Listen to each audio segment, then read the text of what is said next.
Sketch the graph of the rational function x squared minus x plus 2 over 2x plus 2. This is an improper rational function because the numerator has degree 2 and the denominator has degree 1. We will see that this graph has a slant asymptote. In fact, every time the degree in the numerator is 1 more than the degree in the denominator, then we will end up with an oblique or slant asymptote.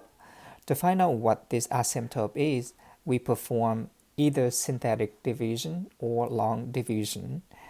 X squared minus x plus 2 over 2x plus 2. First, we take the leading term in the numerator, x squared, and divide it by 2x to get 1 over 2x. We then multiply this back just like we do with numbers or dividing numbers. 1/2 x times 2x is x squared. 1/2 x times 2 is x. And then we subtract. X squared minus x squared gone. Negative x minus x is negative 2x, and we bring down 2. We then take this leading term divided by 2x to get negative 1. Negative 1 times 2x is negative 2x, and negative 1 times 2 is negative 2. And then we subtract. Negative 2x minus negative 2x is 0, and 2 minus negative 2 is 4. The function f of x equals x squared minus x plus 2 over 2x plus 2 is 1 over 2x minus 1 plus 2 over the divisor 2x plus 2. This graph at x goes to infinity, 4 over 2x plus 2 will go to 0. The graph of f of x will stay close to the line y equals 1 over 2x minus 1. Locally, and this is the end behaviors of the graph of f. Locally, the graph of f of x mirrors the graph of y equals 4 over 2x plus 2, which is 4 over 2 times x plus 1 in the denominator, and we see that there is a vertical asymptote at x equals negative 1. The vertical asymptote of this remainder part is the same as the vertical asymptote of the given function. So now we have a vertical asymptote and a slant asymptote y equals 1/2 x minus 1. Part of sketching the graph is to find any x-intercept and the y-intercept. We see that the domain is a set of all real numbers except negative 1, which is the vertical asymptote. The y-intercept, we evaluate f of 0, which is 0 squared minus 0 plus 2 over 2 times 0 plus 2, which is 2 over 2 or 1.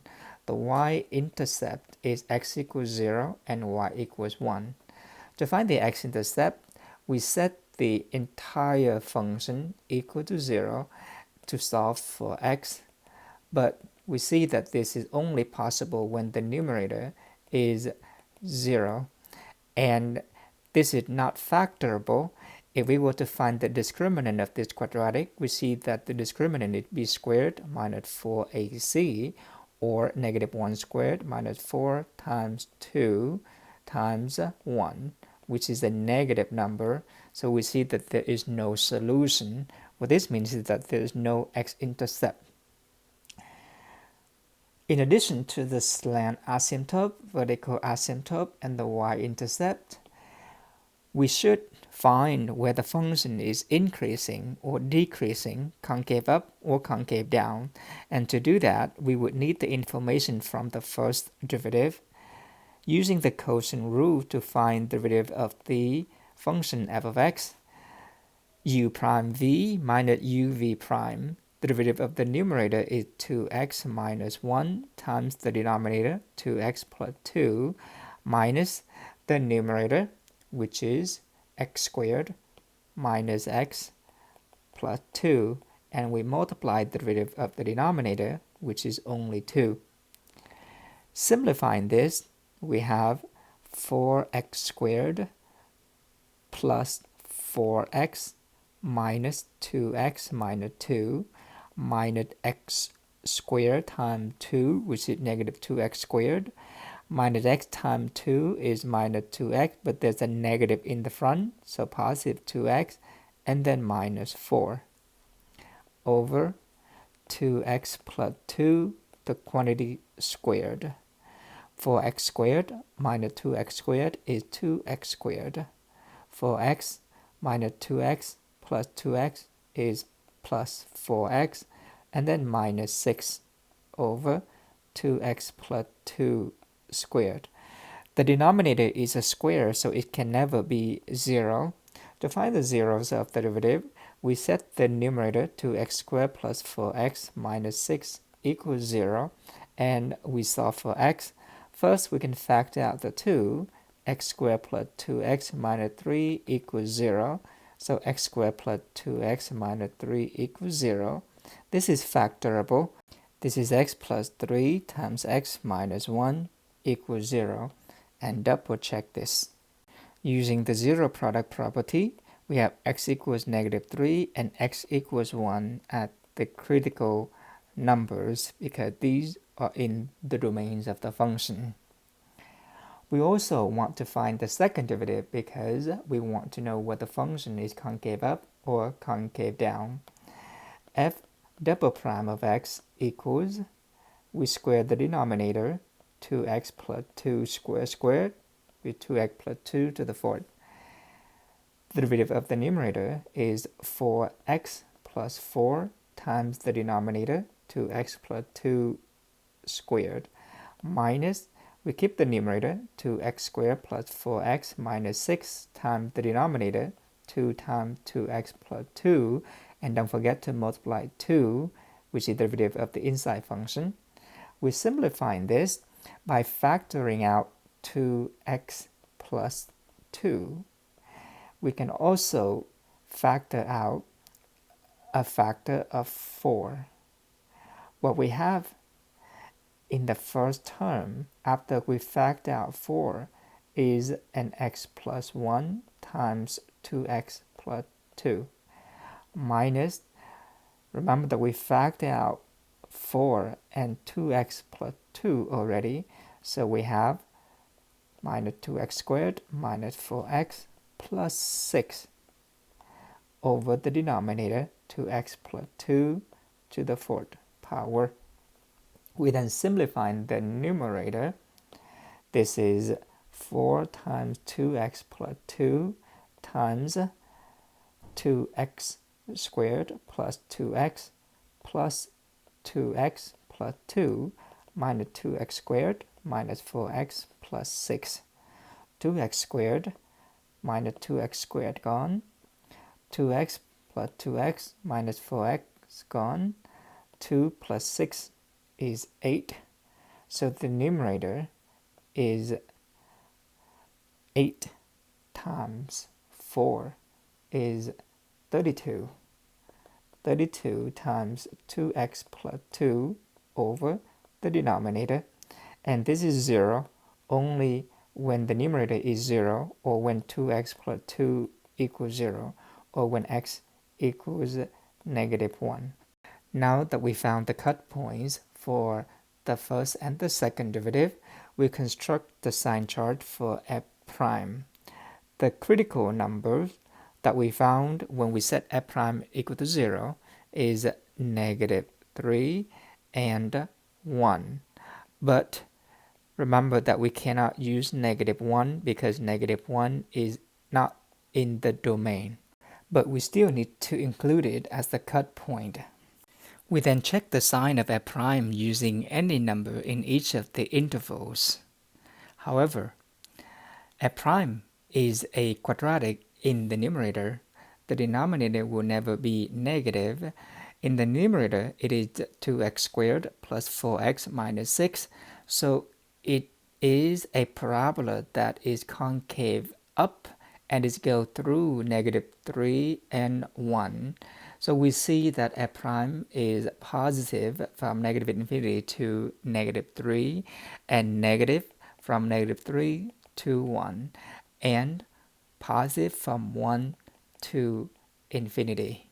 Again, the numerator of f prime goes through negative 3 and 1, and it is concave up. It is above the x-axis from negative infinity to negative 3. It is below the x-axis from negative 3 to 1. And it is above the x-axis again from 1 to infinity. For the second derivative, f double prime, the only cut points that we found, which was negative 1, which is not in the domain.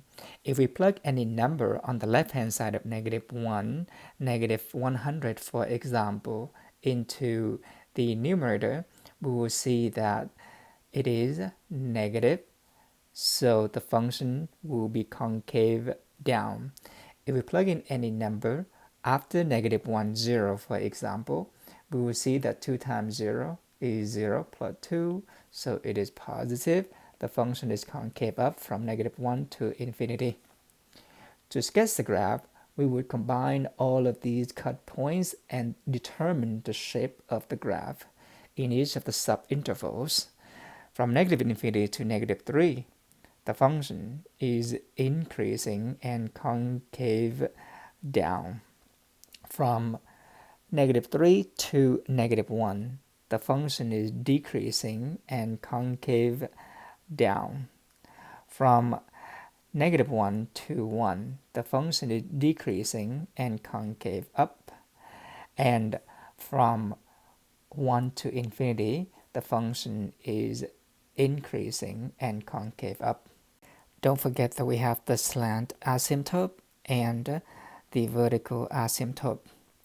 The cut points are negative 1, 1, and negative 3.